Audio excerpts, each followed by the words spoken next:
Rajani sir అంటే style అంటే Rajani sir. కట్టని ఏషం లేదు, పలకని డైలాగ్ లేదు. హీరోగా ఎన్నో సినిమాలు తీసినా మేకప్ తీసేసిండంటే మస్తు సింపుల్గా ఉంటాడు. సినిమా ఫంక్షన్లకు పోయినా, అభిమానులను కలిసినా, ఏ మీటింగ్కు పోయినా ఏషం మారుడైతుండది. ఇవాళ రేపు ఒక్క సినిమా హిట్ అయితేనే మేమే పెద్ద తోపులమని ఫీల్ అవుతారు కొందరు. కానీ కబాలిని చూడుర్రీ.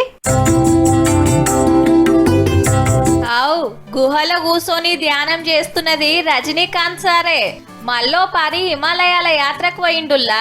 రిషికేష్, బద్రీనాథ్ దర్శనం చేసుకొని మా అవతార్ బాబాజీ గుహల ధ్యానం చేసిండు గిట్లా.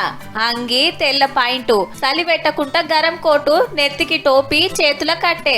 కామన్ మ్యాన్ లెక్క కలదిరుగుతున్నాడు. బాబాలను కలుస్తున్నాడు, సాధువులతోని ముచ్చట పెడుతున్నాడు, అందరితోని కూర్చొని భోజనం చేస్తున్నాడు. ఇక తొవ్వంట భక్తులు గుర్తుపట్టి దగ్గరికి వస్తే ఎవ్వలను నారాజు చేయకుండా సెల్ఫీలు దిగుతున్నాడు. ఈడ కాబట్టికే గింత అల్కగా కలుస్తుండ్రు.